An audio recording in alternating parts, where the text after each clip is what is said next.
अब सब कुछ ठीक है बच्चे? ऑडियो वीडियो दोनों ठीक है? आवाज आ रही है आप सब लोगों को? अब मुझे लगता है कि प्रॉब्लम सॉर्ट आउट हो जानी चाहिए। All good? जल्दी से बताओ बच्चे चैट बॉक्स में, सब कुछ ठीक है? चलो ठीक है, तो बच्चे शुरू करते हैं आज के सेशन को। और हमारा ये जो आज का सेशन है, ये अपने आप में एक यूनिक सेशन है। इसके अंदर हम क्या करने वाले हैं उसको समझो आप। देखो बच्चे, एविडेंस लॉ हमने पूरा कंप्लीट कर लिया है, पूरा समझ लिया है, ठीक है? तो वो जहां तक सेक्शंस की बात है, कॉन्सेप्चुअल क्लैरिटी की बात है, वो हम लोग पहले ही अचीव कर चुके हैं। हम लोग एक चीज में लैग कर रहे हैं, वो है केस लॉस। वैसे क्लास को कराते कराते मैंने काफी इंपॉर्टेंट केस लॉस को कवर किया है, बट फिर भी क्योंकि हमारा ज्यादा अटेंशन प्रोविजंस की तरफ था, सेक्शंस की तरफ था, तो हम उतना जस्टिफाइड अटेंशन नहीं दे पाए केस लॉस को। तो हम क्या करने वाले हैं, और उसकी शुरुआत आज से ही हो रही है, कि हम लोग रोज, मतलब जब भी ऐसा होगा, जो जैसे 5 बजे की क्लासेस को यूटिलाइज करेंगे फॉर दिस पर्पस, कि जो हमारा एविडेंस लॉ है जो कंप्लीट हो चुका है, उसके जो इंपॉर्टेंट केस लॉस है, जो हमारे एग्जाम में इंपॉर्टेंट है और हमारे एग्जाम में हमको लिखने पड़ सकते हैं, उन पे चर्चा करेंगे, उनको डिस्कस करेंगे और उनका प्रिंसिपल समझने की कोशिश करेंगे, ठीक है? तो रोज जितना भी हो सकेगा, जितने भी क्लासेस केसेस हम लोग कवर कर सकेंगे, वो हम लोग करेंगे, ठीक है? उससे क्या होगा कि हमारी जो अंडरस्टैंडिंग है एविडेंस की, वो स्ट्रांग होगी, हमारा केस लॉस का जो कैटलॉग है वो बड़ा होगा, और साथ ही साथ हल्का फुल्का थोड़ा सा साइड बाय साइड रिवीजन भी हो जाएगा। वो भी बड़ा जरूरी है, क्योंकि काफी लंबा समय हो गया है। लंबा समय तो नहीं बोलूंगा, बट हाँ 15-20 दिन हो गए हैं उस चीज को, और मुझे नहीं पता कि आप कितने लेवल पे रिवाइज कर रहे हो, बट मेरी तो बच्चे आपसे हमेशा ही सजेशन यही रहेगा कि भले ही कोई सब्जेक्ट कंप्लीट हो जा रहा है, उसको एकदम इग्नोर मत कर देना। ऐसे बहुत बच्चे ऐसी गलती करते हैं और आगे जाके उनको फिर से वो पूरी चीज दोबारा से बैठ के करनी पड़ती है। देखो हमारा दिमाग, देखो अभी चीजें हमको समझ में आती हैं जब हम क्लास अटेंड करते हैं, बट अभी हम लोग उतने लेवल पे नहीं पहुंचे कि एक बार उसको पढ़ के छोड़ दे, भगवान भरोसे। We need to keep revising it. जितनी ज्यादा रिवाइज करोगे उतना ज्यादा स्ट्रांग रहेगा आपका कॉन्सेप्ट। तो रिवीजन तो बनाए रखना है, ठीक है? तो ये एविडेंस लॉ के जो केस लॉस हैं, जो इंपॉर्टेंट उनको आप लिखोगे कहां? देखो बच्चे, जो एविडेंस लॉ की आपने जो अपनी क्लास बुक बनाई थी, जो भी आपने नोट्स जहां पे भी लिखे थे, मैं आप सभी लोगों से दरखास्त करूंगा बच्चे उसी किताब में लिखना। कहीं अलग से किसी पन्ने पे या कहीं और उठा के मत लिख देना, वो मिस आउट हो जाएगी, खो जाएगी, और कल को फिर आप लोग परेशान होकर घूमोगे, ठीक है? तो उसी नोट्स में कंटिन्यू करो और उसी को एक सीक्वेंस में बनाओ, और यही सीक्वेंस फॉलो करना जो सीक्वेंस में यहां पे बताऊंगा, ठीक है? चलो बच्चे, शुरुआत करते हैं सेशन के साथ। देखो एविडेंस लॉ, अब इतना तो आप समझ ही गए होंगे, बेसिक बेसिक नॉलेज जो है सेक्शंस के बारे में आपको पता है कि देखो बहुत कॉम्प्रिहेंसिव स्टैट्यूट है। एक तरफ से लेके दूसरी तरफ तक कई अलग-अलग तरीके की बातें यहाँ पे उठते हैं, कई अलग-अलग तरीके के डिस्कशन यहाँ के यहाँ पे हो सकते हैं, जो बार-बार हमारे सामने आ सकते हैं। तो ऐसी सिचुएशन में हम केस लॉस की तरफ अप्रोच कैसे रखें, ये भी समझना बड़ा जरूरी है। कई बार बच्चे कंफ्यूज होते हैं कि उनको केस लॉस पढ़ने कैसे, उन्हें पता है कि पढ़ने हैं, but they don't know how to do that. तो बच्चे क्या करते हैं, बच्चे ऐसा करते हैं जैसे टॉपिक लिख लिया, उसके कुछ इंपॉर्टेंट केसेस लिख लिए, which is a good good strategy, और आप सभी को स्ट्रेटजी अपनानी चाहिए। But at the same time I would say कि आप पढ़ो और उसको कैसे भी स्ट्रक्चराइज कर लो, पर केस को जो समझने की अप्रोच है वो अलग होती है सेक्शन से। देखो सेक्शंस में क्या होता है, हमारे सामने प्रोविजन होता है, हम उसको पढ़ लेते हैं, मैं उसको एक्सप्लेन कर देता हूं, बात खत्म हो जाती है। बट जब हम केस लॉस की बात करते हैं, क्योंकि केस लॉस अलग अलग कॉन्टेक्स्ट में अराइज हो रहे हैं, कुछ बहुत बड़े हैं, कुछ छोटे से हैं, और ये भी है कि उन केस लॉस की रिलेटिव इंपॉर्टेंस क्या है। देखो किसी भी केस के अंदर हजारों बातें कही गई होती हैं, पर वो हजारों बातें तो हमारे लिए इंपॉर्टेंट नहीं है। तो हमको फोकस करना है उस केस लॉ के अंदर, हम उस केस लॉ को पढ़ क्यों रहे हैं। तो हमें ये आदत बनानी होगी कि जब भी कोई केस लॉ पढ़ेंगे तो हम अपने आप से सवाल पूछेंगे that what is the point that we are trying to prove through this case law, कि इस केस से क्या पॉइंट निकल के आ रहा है। बच्चे गलती क्या करते हैं, वो किसी की फैक्ट्स याद कर लेते हैं, मोटी मोटी कहानी लिख लेते हैं, और फिर बड़े बड़े पन्ने भर के आ जाते हैं एग्जाम में। जो वो प्रेशियस टाइम है उसको वेस्ट करके आते हैं। ऐसा ये गलती आपको नहीं करनी। आप केस लॉ तभी पढ़ो जब आपको पता हो कि इस केस लॉ का पर्पस क्या है, वो आपके आंसर में कहां फिट होगा और कितनी जगह खाएगा, ठीक है? तो बहुत स्ट्रेटेजिक मैनर में हमको केस लॉस को पढ़ना है। तो आप सभी लोग बिल्कुल दिमागी रूप से तैयार हो जाओ कि हम लोग एक ऐसे डिस्कशन की तरफ बढ़ने वाले हैं जो बहुत प्रैक्टिकल है और जो हमने किया हुआ है। तो यहाँ पे गलती की कोई गुंजाइश नहीं है। यहाँ पे कोई भी बच्चा ऐसा नहीं कह सकता कि सर मुझे ये चीज नहीं पता, और अगर आपको नहीं पता तो भगवान जाने की आपका क्या होगा, because we have covered the entire statute. तो आपको बड़ा ध्यान से देखना है और अपनी उस एक्वायर्ड नॉलेज को अप्लाई करना है। ये आपके पास बहुत अच्छा मौका है। अदरवाइज हम क्या करते हैं, जब शुरू में जब हमने स्टैट्यूट नहीं पढ़ा होता, डायरेक्ट केस लॉस में जम करते हैं, we don't understand it in the right context. But अभी क्योंकि आपने एविडेंस को पूरा कंप्लीट कर लिया है, तो आपको चीजें समझ में आएंगी और आप उनको रिलेट भी कर पाओगे, ठीक है? चलो बच्चे, शुरू करते हैं अपने पहले केस के साथ। जो सबसे पहला केस है एविडेंस लॉ के अंदर, जिसको हमें समझना जरूरी है। पहले दूसरे का मतलब ये नहीं कि एग्जाम में भी उसको पहले दूसरे नंबर पर लेके आना, ऐसा कुछ नहीं है, ऐसा कोई सीक्वेंस नहीं है। इट इज जस्ट कि हम बारी बारी से पॉइंट्स को कवर करेंगे। वो आपको समझना है कि किस केस को कहां पे डालना है, ठीक है? वो आपकी एक्सपर्टीज है, वो आपको उसकी हैबिट बनानी है कि मैं कैसे जज करूंगा, ठीक है?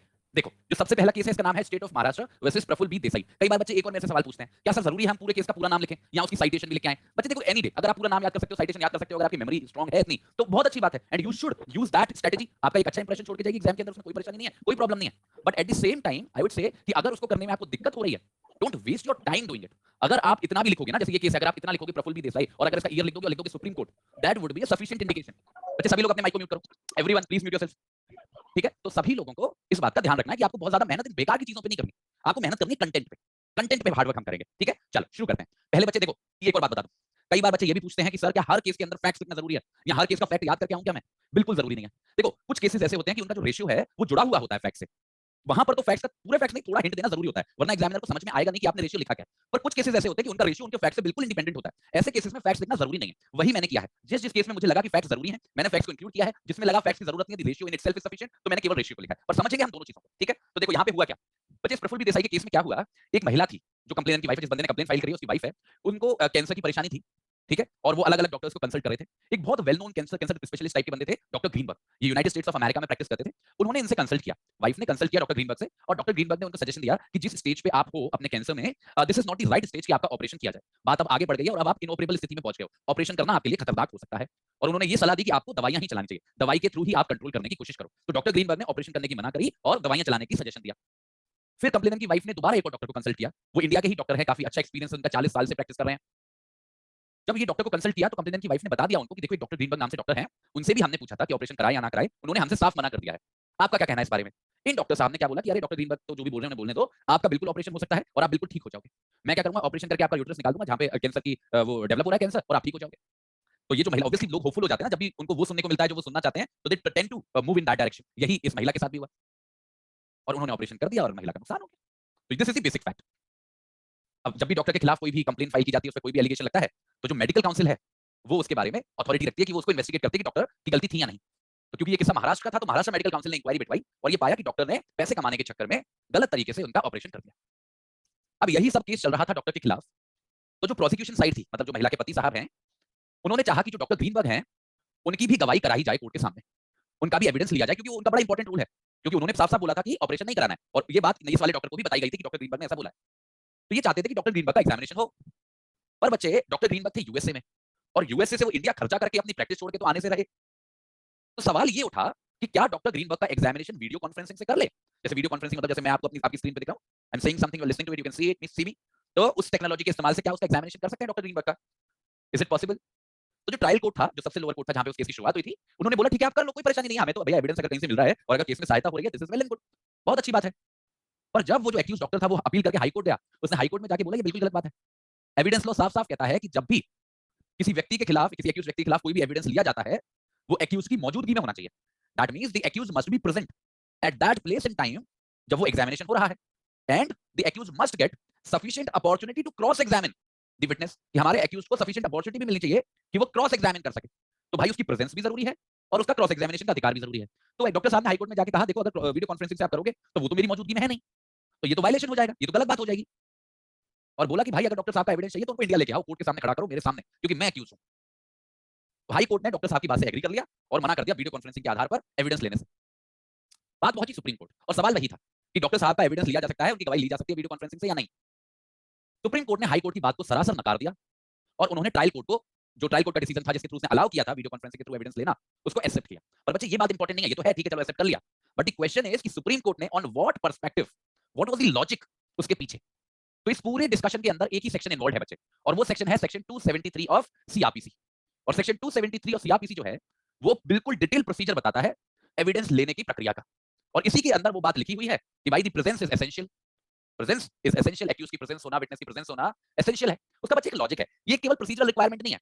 देखो किसी भी गवाह की केवल गवाही जो वो मुंह से बोल रहा है only that is not important, उससे कई ज्यादा इंपॉर्टेंट होता है कि उसका कोर्ट में कंडक्ट कैसा है, वो कितना कॉन्फिडेंटली बोल रहा है, कहीं वो डर तो नहीं रहा, कहीं वो अपनी बातें बार बार बदल तो नहीं रहा। अरे ये सारी टैक्टिक्स होती हैं भाई, क्रॉस एग्जामिनेशन में प्रेशर बनाया जाता है, उस विटनेस को तोड़ने की कोशिश की जाती है। तो ऐसी ये सारी जो चीजें हैं ये बड़ी जरूरी हैं, बड़ी महत्वपूर्ण। मूवीज वगैरह में देखते हैं कि अक्षय कुमार कैसे बार लगातार सवाल पूछ के सच को निकलवा लेता है।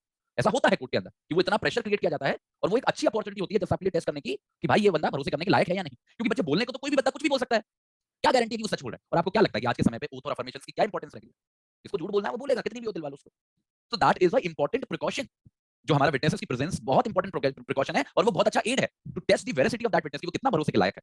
वीडियो कॉन्फ्रेंसिंग में यही कमी आ रही है कि भाई वो कहीं और बैठा है, डिजिटली हम उसको देख रहे हैं, तो obviously will not feel that pressure जो एक विटनेस कोर्ट के सामने होगा। On that argument only high court ने मना किया। हाईकोर्ट पागल नहीं था, high court also had the logic, पर सुप्रीम कोर्ट ने हाईकोर्ट के लॉजिक को एक्सेप्ट नहीं किया, उसने ट्रायल कोर्ट के लॉजिक को एक्सेप्ट किया। सुप्रीम कोर्ट ने बोला पहली बात तो प्रेजेंस की कर लेते हैं, जिसकी बात सेक्शन 273 करता है। देखो सेक्शन 273 बड़ा सिंपल है। सेक्शन 273 कहता है कि प्रेजेंस होनी चाहिए। वो इस बारे में डिस्कस नहीं करता कि वो प्रेजेंस होना क्यों जरूरी है या क्यों नहीं। ये जितनी भी बातें मैंने बोली कि प्रेशर क्रिएट करना या उसकी वेरिसिटी टेस्ट करना, दिस इज ऑल समथिंग जो हम अपने दिमाग से सोच रहे हैं, जो लॉजिकली प्रैक्टिकली होता है कोर्ट के अंदर, but this is not what is written under section 273। Section 273 के अंदर केवल प्रेजेंस की बात करी गई है। और सुप्रीम कोर्ट ने बोला कि आज के समय में जब टेक्नोलॉजी इतनी बढ़ गई है, इतनी एडवांस हो गई है, कि आप वीडियो कॉन्फ्रेंसिंग के थ्रू किसी व्यक्ति को देख भी सकते हो, सुन भी सकते हो, और एक बार को अगर आप आंखें बंद कर लो तो यू कांट इवन डिमार्केट और डिफरेंशिएट कि भाई वो बंदा आपके सामने है या नहीं। तो as far as the quality of evidence is concerned, उसमें कोई परेशानी नहीं है। कोई व्यक्ति प्रत्यक्ष रूप से आके कोर्ट में कुछ बोलेगा या अगर वीडियो कॉन्फ्रेंसिंग के थ्रू कुछ बोलेगा, कोई परेशानी नहीं है। आजकल टेक्नोलॉजी ठीक है, सब कुछ बढ़िया है, तो कोई दिक्कत नहीं है। और साथ ही साथ जब वो वीडियो कॉन्फ्रेंसिंग करी जा रही है, जब वो जो विटनेस है, जब वो जवाब दे रहा है बातों की, अगर वहां पर एक्यूज मौजूद है, उसका वकील मौजूद है, तो क्या परेशानी है? बिल्कुल प्रेजेंस कंसीडर की जा सकती है। और अगर वीडियो कॉन्फ्रेंसिंग के थ्रू एविडेंस दिया जा रहा है, तो उसका क्रॉस एग्जामिनेशन भी हो सकेगा। एविडेंस का मतलब तो फिर तीनों चीज हो गई ना, examination in chief, cross examination, re examination, तो सब कुछ होगा, सब कुछ वीडियो कॉन्फ्रेंसिंग के थ्रू होगा, क्या परेशानी है? तो सुप्रीम कोर्ट ने इन सारी बातों की इंपॉर्टेंस रियलाइज तो की कि भाई कोर्ट में आना एक अलग ही प्रेशर टैक्टिक है, जो वीडियो की स्थिति में नहीं होगी। बट साथ ही साथ उसने केवल इस आधार पर किसी भी एविडेंस को जाने नहीं दिया, किसी भी एविडेंस को इसलिए उसने केवल रिजेक्ट इसलिए नहीं कर दिया कि भाई उसकी वजह से प्रेशर क्रिएट नहीं हो पा रहा। क्योंकि किसी भी केस के लिए व्हाट इज इंपॉर्टेंट इज कि जो भी बेस्ट पॉसिबल एविडेंस है वो कोर्ट के सामने आए। क्योंकि कोर्ट अपना फैसला उस बेस्ट पॉसिबल एविडेंस के आधार पर ही सुना सकता है, और अगर वही नहीं होगा तो जस्टिस कैसे होगा? इस बेस्ट पॉसिबल, पॉसिबल ये शब्द समझ रहे हो, बेस्ट पॉसिबल, वो परिस्थितियां ऐसी हैं जो अमेरिका से नहीं आ सकती। सुप्रीम कोर्ट ने इस बात को भी बोला, एक सेकंड बच्चे, सुप्रीम कोर्ट ने बच्चे यहां तक गया, वो उसने इस बात को भी बोला कि अ, अगर कोई ऐसी स्थिति है कि वो जो पर्टिकुलर विटनेस है जिसके बारे में वीडियो कॉन्फ्रेंसिंग की परमिशन ली जा रही है, अगर वो आ सकता है, मतलब इट इज पॉसिबल कि उसको लाया जा सके बहुत ज्यादा विदाउट एक्सपेंडिचर, विदाउट डिले के, तो उसको बुला लेना चाहिए। So if there is a choice between the real presence and the video conferencing, you must always choose the real presence. Video conferencing आप तभी चूज करो जब रियल प्रेजेंस मुश्किल हो, जिसकी वजह से केस का नुकसान हो जाए। तो ऐसी सिचुएशन में वीडियो कॉन्फ्रेंसिंग अलाउड है, और ये एक ऐसा केस है जिसमें पहली बार, नॉट पहली बार, कई बार इसका डिस्कशन हुआ, बट हाँ, सुप्रीम कोर्ट ने पहली बार एक प्रत्यक्ष तरीके से इस बात को रिकॉग्नाइज किया कि technology has come to play a very very important role in the justice system. हमको टेक्नोलॉजी को स्वीकार, जैसे हमने अपने जीवन के हर पहलू में टेक्नोलॉजी को स्वीकार किया है, ऐसे ही जस्टिस सिस्टम में भी हमको ऐसा करना पड़ेगा। और साथ ही साथ सुप्रीम कोर्ट ने कुछ गाइडलाइंस भी दी कि वीडियो कॉन्फ्रेंसिंग अलाउड है, but at the same time ये जिम्मेदारी होगी वो जज साहब की कि जिस तरीके से वो वीडियो कॉन्फ्रेंसिंग हो रही है, ये एंश्योर करना पड़ेगा कि किसी भी तरीके की कोई भी टेम्परिंग, कोई भी बदमाशी ना हो, क्योंकि बच्चे जहां पे भी टेक्नोलॉजी आती है उसका मिसयूज भी आता है ना, तो ऐसी कोई पॉसिबिलिटी ना हो। और साथ ही साथ ये भी एंश्योर करे कि वो जो एक्यूज व्यक्ति है जिसके खिलाफ वो गवाही हो रही है, उसको भी सफिशिएंट अपॉर्चुनिटी मिले जिससे वो क्रॉस एग्जामिनेशन कर सके। ये जज साहब की जिम्मेदारी होगी। और किसी भी पॉइंट पे अगर जज साहब को लगेगा कि ऐसा नहीं हो सकता है, सही से क्रॉस एग्जामिनेशन नहीं हो पाएगा या फिर और कुछ परेशानी है, कोई दिक्कत है, तो वो अलाउ नहीं करेगा। ठीक है, तो अलाउ कर दिया है वीडियो कॉन्फ्रेंसिंग को, but you need to take a lot of precautions. और फिर सवाल उठता है कि भाई इसको स्वीकार कहां करोगे, क्योंकि हमारा एविडेंस में तो कहीं भी वीडियो कॉन्फ्रेंसिंग का मेंशन नहीं है। तो इसके लिए सहारा लिया हमारे सुप्रीम कोर्ट ने सेक्शन 3 का। सेक्शन 3 जो हमारा एविडेंस एक्ट का है, उसके अंदर, एविडेंस एक्ट के अंदर इंक्लूड किया गया है डॉक्यूमेंट्री रिकॉर्ड्स को और इलेक्ट्रॉनिक रिकॉर्ड्स को भी, इलेक्ट्रॉनिक रिकॉर्ड्स को भी। और बोला गया है कि कोई भी डॉक्यूमेंट या कोई भी इलेक्ट्रॉनिक रिकॉर्ड पेश किया जा सकता है एज एन एविडेंस। तो यही जो इलेक्ट्रॉनिक रिकॉर्ड वाली बात है, इसी में डाला सुप्रीम कोर्ट ने वीडियो कॉन्फ्रेंसिंग वाली बात को, कि वो जो स्टेटमेंट होगी हमारे विटनेस की, जो रिकॉर्ड होगी through video conferencing, that will fall with in the definition of electronic records. इस तरीके से उसको एविडेंस एक्ट का भी पार्ट बना लिया। तो क्या क्या होगा, सबसे पहले तो वीडियो कॉन्फ्रेंसिंग को स्वीकार किया, जो ऑब्जेक्शन आ रहा था सीआरपीसी के अंदर उसको कम ओवर किया, और फिर उसके लिए सेक्शन 3 ऑफ एविडेंस एक्ट के अंदर भी जगह बनाई। तो this is how video conferencing came to be the part of, आज के समय पे बहुत कॉमन हो गया है, and because of this judgement only. ठीक है, आज के समय पे this has become a very common thing. और आपको कोविड याद है, कोविड में क्या हुआ, forget about the recording of the statement, the entire proceeding, just आप खुद वीडियो कॉन्फ्रेंसिंग पे बैठे हुए थे, वेबएक्स पे हो रहा था। तो ये है बच्चे, सब गेम है, सब खेल है, समय समय की बात है कि जरूरत पड़ने पर कोर्ट को अडॉप्ट करना पड़ेगा। टेक्नोलॉजी से भाग नहीं सकते आप उसको स्वीकार कर सकते हो। बस आप स्वीकार जब करो, इतना ध्यान रखो कि उसका मिसयूज कम से कम हो। बिल्कुल पूरी तरीके से तो नहीं खत्म कर पाओगे, कोई नहीं खत्म कर सकता मिसयूज, बट उसको जितना कम कर सको, and that is exactly what Supreme Court tried to do here.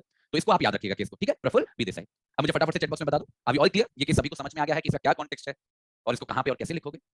लिखते चलना बच्चे चीजों को। वैसे तो मैंने आपके लिए डिटेल्ड मैनर में नोट्स बना दिए हैं, इंग्लिश भी है इसमें, हिंदी भी है, कोई परेशानी नहीं आएगी, बट फिर भी समझना सबसे महत्वपूर्ण है, समझ में आनी चाहिए चीज। ठीक है, now come to the second case, जो हमारा दूसरा केस है बच्चे, ये भी बड़ा महत्वपूर्ण केस है, और इसमें एक्शन शुरू हो जाता है। कुछ बच्चे होते हैं ना, जब तक उसमें एक्शन ना हो, मार पिटाई ना हो, मर्डर वर्डर ना हो, तब तक उनको मजा नहीं आता, पर यहाँ पे मजा आएगा। ठीक है, क्योंकि इस केस का नाम है शुकर वर्सेस स्टेट ऑफ यूपी। क्या नाम है, शुकर वर्सेस स्टेट ऑफ यूपी, और ये हमारा 1999 का केस है सुप्रीम कोर्ट का। ठीक है, तो आप ऐसा लिख लिया करो, केस का नाम, ईयर और सुप्रीम कोर्ट। अगर आपको साइटेशन नहीं याद करनी है, दैट इज फाइन। और अगर दोनों साइड का भी नाम नहीं याद हो रहा, बहुत कॉम्प्लिकेटेड है, तो जो टाइटल नाम है, कभी स्टेट वाला मत कर लेना, ठीक है, कि स्टेट ऑफ यूपी लिख के आ जाओ, टाइटल वाला नाम, ठीक है, उसको याद कर लिया करो। अब देखो इसकी कहानी बड़ी इंटरेस्टिंग है, इसलिए मैंने इसकी कहानी लिखी है। देखो यहाँ पे क्या हुआ, एक व्यक्ति है, उसको गोली मार दी गई। जैसे ही उसको गोली लगी, वो चिल्लाया, ऑब्वियसली कोई भी चिल्लाएगा। तो एक व्यक्ति, दूसरा व्यक्ति भागा भागा गया इस व्यक्ति के पास जिसको गोली लगी थी, और उसने, मतलब ऑब्वियसली वो विटनेस बनेगा आगे चल के, क्योंकि उसने सारी चीजों, मतलब मर्डर होते हुए तो नहीं देखा, but at least he was present there, जो उस विक्टिम के पास गया। पर उस समय पर बच्चे, वो जो गोली लगी थी, उसको जो गोली मारी गई थी विक्टिम को, वो उसको सर्वाइव कर गया, उसकी डेथ नहीं हुई उसकी वजह से। इसलिए जो हमारा एक्यूज है, उस पर मर्डर का चार्ज नहीं लगा, सेक्शन 302 का चार्ज नहीं लगा, बल्कि सेक्शन 307 का लगा, मतलब अटेम्प्ट टू मर्डर का लगा, क्योंकि डेथ नहीं हुई। मर्डर के लिए तो डेथ होना जरूरी है ना, यहाँ पे डेथ नहीं हुई, तो 307 का चार्ज लगा दिया। पर बच्चे ऐसी बुरी किस्मत देखो कि चार्ज फ्रेम हो गया, केस चल ही रहा था, कि वो विक्टिम मर गया, उस विक्टिम की डेथ हो गई। और यहाँ पे जो विक्टिम की डेथ हुई, वो किसी दूसरी वजह से हुई, that was not directly relatable उस गोली लगने से, और वो मर गया। This is the fact. देखो बड़ा इंटरेस्टिंग सिचुएशन है। तो इस पूरे कहानी में सवाल एक ही उठा, सवाल ये था, क्योंकि अब वो जो विक्टिम है, जिसको गोली मारी थी, अब वो मर गया, उसी बेचारे ने झेला था जो भी कुछ हुआ था, उसकी गवाही होने से पहले ही वो मर गया। तो क्या ऐसी परिस्थिति में वो जो विटनेस है, जो विटनेस भागा भागा उस व्यक्ति के पास गया था, विक्टिम के पास गया था जब उसे गोली मारी गई थी, क्या हम उसके एविडेंस को स्वीकार कर सकते हैं? और बात यहाँ पे बच्चे एविडेंस को स्वीकार करने की नहीं थी, बात ये थी क्या उसको ये अलाउ कर सकते हैं कि वो कोर्ट के सामने बताए कि विक्टिम ने उससे क्या बोला था, उसने खुद क्या देखा, क्या हुआ, वो तो वो बता सकता है एज ए विटनेस। पर क्या उसको ये परमिशन दे दें कि वो ये बोले कि जब वो विक्टिम के पास गया था तो विक्टिम ने उससे क्या बोला था? समझना, दिमाग लगाओ, मैं हर चीज फिर से नहीं बताने वाला आपको, फिर से मैं एविडेंस एक्ट के बैठ के नहीं पढ़ाऊंगा, आपको दिमाग लगाना है, मैं बस आपको सिचुएशन में डाल रहा हूं।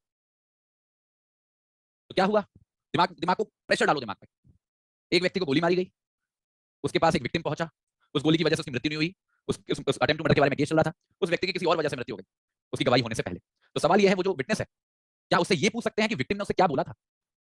अब आप आधे लोग तो, जो जिस भी बच्चे के दिमाग में ये सवाल आ रहा है ना अभी कि उसमें परेशानी क्या है कि आप पूछ लें विटनेस ने क्या बताया था, उसने विक्टिम ने क्या बताया था, उसको पूछने में प्रॉब्लम ही क्या है? जिस जिस बच्चे के दिमाग में ये सवाल आ रहा है, तो बहुत दिक्कत है आप लोगों के साथ, फिर आपको समझ में नहीं आई ये चीज, आपको रिवाइज करने की जरूरत है। मैं आप सभी लोगों का इशारा कर रहा हूं सेक्शन 6 की तरफ। जो हमारा सेक्शन 6 है हमारे इंडियन एविडेंस एक्ट का, वो एक बहुत इंपॉर्टेंट प्रिंसिपल का एक्सेप्शन है, और वो प्रिंसिपल है हियर से एविडेंस। हियर से एविडेंस, हियर से एविडेंस मतलब होता है कि कोई भी विटनेस, उसने जो खुद चीजें देखी हैं, खुद चीजें सुनी हैं, खुद चीजें महसूस की हैं, उनके बारे में तो वो एविडेंस दे सकता है, उसमें कोई प्रॉब्लम नहीं है। पर वो किसी भी सुनी सुनाई बात का एविडेंस नहीं दे सकता। जैसे फॉर एग्जांपल कोई भी व्यक्ति कोर्ट में जाके ये तो बोल सकता है कि मैंने देखा ए ने बी को गोली मारी, पर वो ये एविडेंस नहीं दे सकता कि उसको बी ने बताया था कि सी ने डी को गोली मारी। उसने नहीं देखा, पर उसको बी ने बताया था कि सी ने डी को गोली मारी, क्योंकि वो क्या है, सुनी सुनाई बात। तो सेकंड हैंड एविडेंस बोलते हैं इसको। कौन सा हैंड? Second hand evidence. तो ये एक्सेप्टेबल नहीं है। तो ये जो विटनेस है जो भागा भागा गया, इसने जो भी देखा कि वो पड़ा हुआ था, उसके खून बह रहा था, ये सब एविडेंस स्वीकार है, ये सारी स्टेटमेंट्स एक्सेप्टेबल हैं। और अगर उसको एक्यूज, उसने विक्टिम ने कुछ बोला हो, फॉर एग्जांपल विक्टिम ने बोला हो कि मेरे को ए ने गोली मारी है, तो वो जो स्टेटमेंट है विक्टिम की, विटनेस को जो उसने बोला कि उसको ए ने गोली मारी है, ये स्टेटमेंट स्वीकार नहीं हो सकती, क्योंकि वो सुनी सुनाई बात है। उसने खुद नहीं देखा, उस विटनेस ने खुद नहीं देखा ए को गोली मारते वक्त उस विक्टिम को, वो विक्टिम ने उससे कहा है कि ए ने उसे गोली मारी है। ठीक है, तो ये है हियर से एविडेंस का प्रिंसिपल। इस हियर से एविडेंस के प्रिंसिपल का एक एक्सेप्शन है, और वो है सेक्शन 6। उसको अभी समझेंगे। ये जो सेक्शन 6 है, जो सुनी सुनाई बातों को भी स्वीकार कर लेता है, वो कहता है कि किसी भी सुनी सुनाई बात को स्वीकार करने के लिए यह जरूरी है कि जो भी वो सुनी सुनाई बात है वो इतनी कंटेम्परस होनी चाहिए, मतलब एक ही समय पे हुई होनी चाहिए, उस फैक्ट एंड इशू से जिसके बारे में केस है उससे इतने क्लोजली जुड़ी होनी चाहिए कि कोई भी स्कोप ना बचे किसी भी बदमाशी का, किसी भी झूठ का, किसी भी फैब्रिकेशन का। अगर कोई बात भले ही सुनी सुनाई है, बट वो इतनी अच्छे तरीके से जुड़ी हुई है फैक्ट एंड इशू से बाय टाइम एंड स्पेस कि उनको अलग अलग करना मुश्किल है। इन अदर वर्ड्स, उस बात का, उस सुनी सुनाई बात का कहा जाना और उस एक्ट का होना जिसके बारे में केस चल रहा है, वो दोनों सेम ट्रांजैक्शन का पार्ट है। सेम ट्रांजैक्शन का, सेम ट्रांजैक्शन मतलब बता देना, proximate in time and space. केवल और केवल ऐसी परिस्थिति में स्वीकार कर सकते हैं किसी भी हियर से एविडेंस को। और यही जो सेक्शन 6 का प्रिंसिपल बता रहा हूं ना आपको, सेम ट्रांजैक्शन वाला, इसको हम जानते हैं रेस जस्टे के नाम से। तो कभी भी दिमाग एग्जाम में क्वेश्चन आए और वहां पे ये लिखा हो, समझ जाना सेक्शन 6 की बात हो रही हो, कहीं बेवकूफी की तरह कुछ और मत समझ लेना उसको। ठीक है, तो कहने का मतलब क्या है कि प्रिंसिपल क्या है कि हियर से एविडेंस को कभी एक्सेप्ट नहीं करना, पर सेक्शन 6 कहता है कि अगर वो हियर से एविडेंस सेम ट्रांजैक्शन का पार्ट है with that fact in issue, in that scenario it may be accepted, may be accepted, it is not necessary कि वो accept होगा ही होगा, it depends on the court of law, but it has the chances कि उसको accept कर लिया जाए। तो सब कुछ डिपेंड करता है एक ही सवाल पे कि सेम ट्रांजैक्शन था या नहीं था, बस। और ये बच्चे, ये जो क्वेश्चन है कि सेम ट्रांजैक्शन था या नहीं था, this is a question of fact. हमको उस केस की परिस्थितियां देखनी पड़ेंगी, सर्कमस्टांसेस देखनी पड़ेंगी, सिचुएशन देखनी पड़ेंगी, उसके आधार पर डिटरमाइन करना होगा कि सेम ट्रांजैक्शन था या नहीं था। और ज्यादा ध्यान हमको इस बात पे देना पड़ेगा, क्या किसी भी तरीके का कोई भी इंटरवल था, कोई भी गैप था उस घटना के होने में और उस स्टेटमेंट के दिए जाने में। If there was a gap, तो फिर चांसेस ये हैं कि वो सेम ट्रांजैक्शन में नहीं गिरेगा। क्यों? Proximity of time and space, वो टाइम वाली दिक्कत गड़बड़ हो जाएगी, है ना। तो अगर इंटरवल है तो प्रॉब्लम हो जाएगी। तो देयर शुड, ऐसा नहीं है कि बिल्कुल भी इंटरवल ना हो, बट सफिशिएंट इंटरवल नहीं होना चाहिए, कोई व्यक्ति सोच समझ सके, अपना दिमाग उसमें डाल सके। जैसे फॉर एग्जांपल हमने कई सारी पिक्चर देखी है अमिताभ बच्चन की, कि उनको किसी ने शूट कर दिया या किसी ने उनको मार दिया और उनकी मां भागती हुई आई और तुरंत के तुरंत, वो गिर भी नहीं पाई पूरा जमीन पे, तब तक मां एकदम एकदम उन्होंने स्लाइड मार के अपना जो गोद है वो उनके सर के नीचे कर दिया, और फिर अमिताभ जी कुछ कांपती हुई आवाज में कुछ बोल रहे हैं कि मां और जो भी है। That is the example of same transaction. यहाँ पे माता जी हर वो बात सुन रही हैं जो अमिताभ जी बोल रहे हैं, उन्होंने खुद नहीं देखी, वो है वो सुनी सुनाई बात, बट क्योंकि वो इतनी डायरेक्टली जुड़ी हुई है, उसको डायरेक्टली फॉलो कर रही है उस घटना को, for that reason it may be accepted under section 6। It may be accepted अगर कोर्ट इस कंक्लूजन पे पहुंचा कि वो सेम ट्रांजैक्शन का पार्ट है। तो हमारे इस केस की इंपॉर्टेंस इसी बात में लाया करती है that we should never accept evidence which is following in the category of hearsay. इस पे क्वेश्चन बनता है बच्चे कई बार, बच्चे नहीं करते हैं इसको डर के मारे क्योंकि उनको नहीं समझ में आता है। ठीक है, तो हियर्स एविडेंस को आपको नॉर्मली हमेशा एक्सक्लूड करना है, और हियर से एविडेंस एक्सेप्टेबल सेक्शन 6 के अंदर ही हो सकता है, रेस्ट जस्टिस की डॉक्ट्राइन के अंदर, but depending on the condition की वो सब सेम ट्रांजैक्शन के तहत रहा हो। अब मुझे जल्दी से बताओ चैट बॉक्स में, did you get the point? और इस केस के अंदर कोर्ट ने उस विटनेस की स्टेटमेंट को एडमिट कर लिया, बिकॉज कोर्ट ने बोला कि वो जो विटनेस की प्रेजेंस थी और विटनेस का पहुंचना था towards that victim, that was so proximate उस घटना से कि उसको सेम ट्रांजैक्शन का पार्ट हम मान सकते हैं। ठीक है, तो अपने दिमाग में बिठा लो इस केस को और इन दोनों कॉन्सेप्ट को। सुखर वर्सेस स्टेट ऑफ यूपी, बहुत इंपॉर्टेंट केस है और बहुत अच्छे चांसेस हैं कि इसको आपको एग्जाम में लिखना पड़ेगा। मुझे जल्दी से चैट बॉक्स में बताओ, समझ में आया है?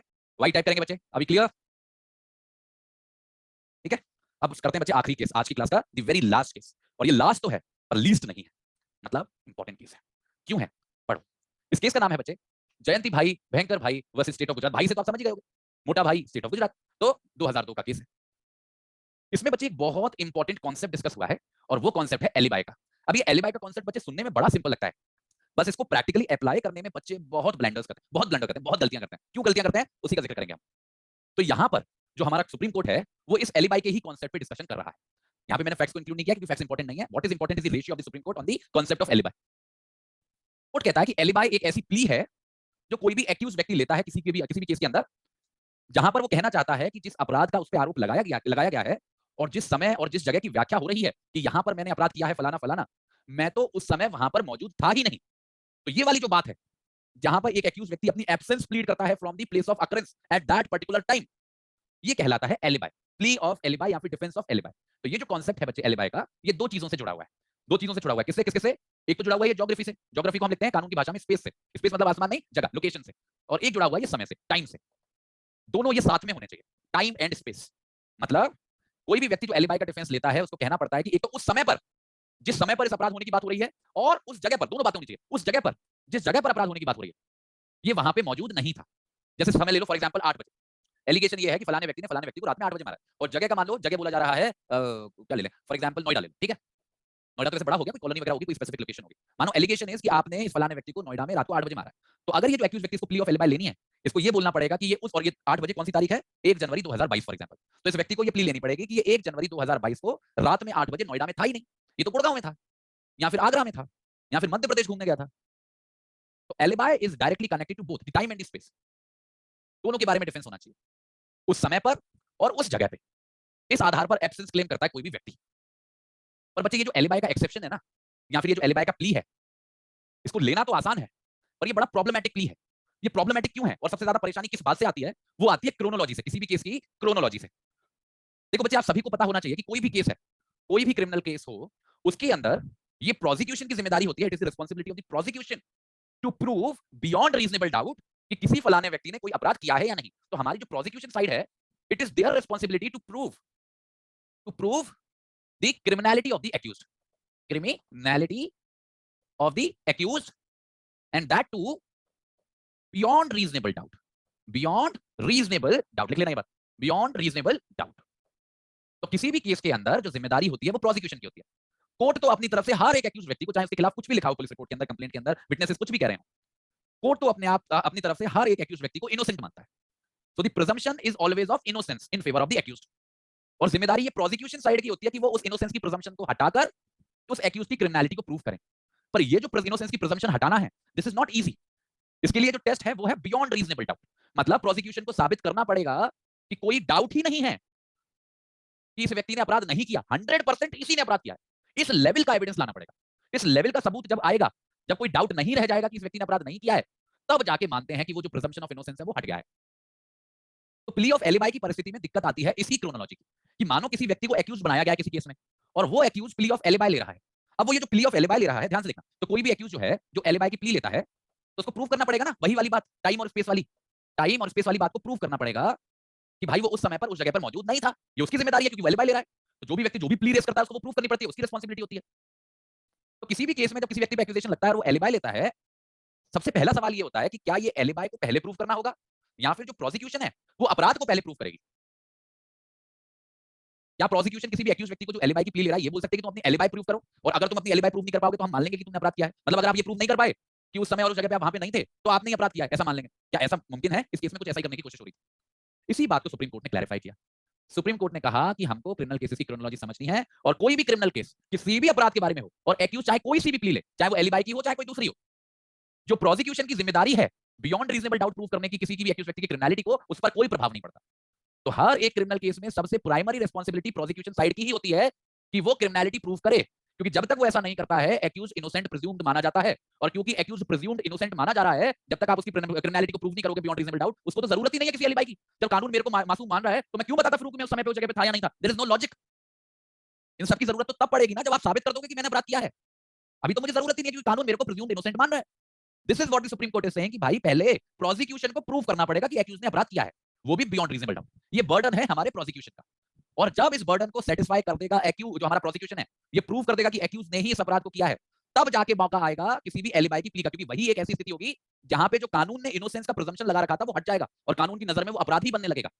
तो जब वो अपराधी बनने लगेगा तब उसे अपना बचाव करने की जरूरत है, और तब उसे साबित करनी पड़ेगी अपनी प्ली ऑफ एलिबाई, जिसमें उसे बोलना पड़ेगा, क्लैरिफाई करना पड़ेगा कि वो उस समय पर उस जगह पर वो मौजूद ही नहीं था। और मानो अगर ऐसी स्थिति हो जाए कि वो जो प्रोसिक्यूशन है उसने प्रूव कर दिया कि भाई आपने ही अपराध किया है बियॉन्ड रीजनेबल डाउट, और वो एक्यूज अपनी एलिबाई को प्रूव नहीं कर पाया, ये साबित नहीं कर पाया कि वो उस समय पर उस जगह पर मौजूद नहीं था, तो उसको सजा होना पक्का है। पर अगर प्रोसिक्यूशन ने ये प्रूव कर दिया कि भाई एक्यूज ने अपराध किया है बियॉन्ड रीजनेबल डाउट, पर एक्यूज ने भी एलिबाई को प्रूव कर दिया कि वो उस समय पर उस जगह पर मौजूद नहीं था, तो दुनिया का कोई भी कोर्ट उस एक्यूज को सजा नहीं दे सकता। क्योंकि जैसे ही एक्यूज ने एलिबाई को प्रूव किया, तो जो प्रोसिक्यूशन ने अपने बर्डन को सेटिस्फाई किया था ना बियॉन्ड रीजनेबल डाउट, ये जो डाउट वाली बात है वो वहीं खत्म हो जाती है, क्योंकि जैसे ही एक्यूज ये साबित कर देता है कि वो उस समय पर उस जगह पर नहीं था, तो वो डाउट ऑटोमेटिकली आ जाता है।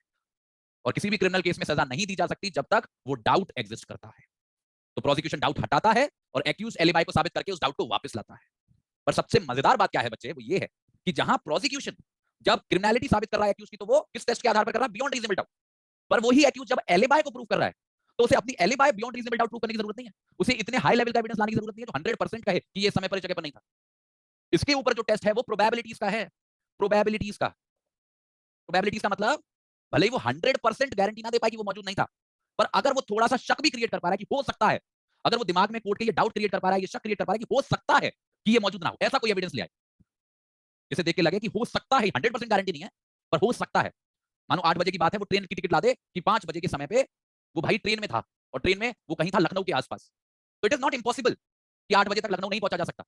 It is not the 100% guarantee वो नहीं होगा, बट अगर वो उस डाउट को क्रिएट कर पा रहा है कि हो सकता है कि वो ना हो, तो केवल इस हो सकता है के आधार पर कोर्ट इस प्ली को स्वीकार कर लेगा, और वो जो बर्डन है प्रोसिक्यूशन का जिसको उसने सेटिस्फाई किया था बियॉन्ड रीजनेबल डाउट, वो डिस्प्लेस हो जाएगा। तो हमेशा याद रखना, किसी भी क्रिमिनल केस में पहले प्रोसिक्यूशन की जिम्मेदारी है कि वो क्रिमिनलिटी को बियॉन्ड रीजनेबल डाउट प्रूव करे, और एक बार जब वो ऐसा कर देगा तब बारी आएगी एलिबाई की, और एलिबाई को बियॉन्ड रीजनेबल डाउट प्रूव करने की जरूरत नहीं है। प्रोबेबिलिटीज के आधार पर अगर आप डाउट क्रिएट कर पा रहे हो, that is more than sufficient. बच्चे, this is the gist of this Jayant भाई भेंकर भाई versus state of Gujarat, a case of 2002। अगर आप इन बातों को एग्जाम में लिख के नहीं आए और क्वेश्चन एलिबाई का है, तो भूल जाना कि आपको अच्छे मार्क्स मिलेंगे। जब तक आप इसको लिखोगे नहीं, तब तक आपके एग्जामिनर को आपकी अंडरस्टैंडिंग दिखेगी नहीं। ठीक है, तो बच्चे, this was our discussion for this class, जिसमें हमने 3 बहुत ही ज्यादा बेहद महत्वपूर्ण केसेस को समझा। कल हम इन केसेस के साथ कंटिन्यू करेंगे और कोशिश करेंगे कि ज्यादा से ज्यादा केसेस को कवर करें, but not at the cost of understanding. पहले मुझे फटाफट से बता दो, are we all good with all the 3 cases जिनको हमने आज पढ़ा है? क्या आप सभी लोगों को ये तीनों केसेस जिनको मैंने आज कवर कराया है 100% समझ में आए हैं? बातें समझ में आ रही हैं? कोई कंफ्यूजन, कोई डाउट नहीं है? बच्चे, आप सभी लोगों से रिक्वेस्ट है, एविडेंस लॉ को फिर से दोस्त बना लो। धीरे धीरे, भले ही आधे घंटे सही, उस स्टैट्यूट को पढ़ना शुरू कर दो। किसी को मत पढ़ो, कोई किताब मत पढ़ो। जो क्लास नोट्स बनवाए हैं आपने खुद बनाए हैं अपने हाथों से, या फिर ऐप से देखने ऐप से देख लो, और साथ ही साथ स्टैट्यूट, स्टैट्यूट हाथ में हमेशा होना चाहिए। जैसे अंबेडकर जी की हर एक मूर्ति के हाथ में कॉन्स्टिट्यूशन होता है ना, आपके हाथ में स्टैट्यूट होना चाहिए, खासकर उस सब्जेक्ट का जो पूरा हो चुका है। गलती मत करना। फैमिली लॉ भी बच्चे पूरा हो गया है, गलती मत करना। Keep revising it, keep revising it. ठीक है, सारी मेहनत खराब हो जाएगी 6-7 महीने की। चलो, थैंक यू सो मच बच्चे। आज 7 बजे और 9 बजे टीपीए के सेशंस हैं, जिसमें हम लोग मॉर्गेज को और आगे बढ़ाएंगे। कुछ इंपॉर्टेंट सेक्शंस हैं जहां पे हम मॉर्गेजी की रिस्पांसिबिलिटीज को, राइट्स को पढ़ेंगे, जिससे एग्जाम में क्वेश्चन पूछा जाता रहा है पहले। तो आप सभी लोग टाइम पे आइएगा, कोशिश करूंगा अपनी तरफ से सेशंस को हल करने की, और थोड़ा बहुत एंजॉय भी करेंगे। ठीक है, चलो bye bye, I will see you at 7। Bye.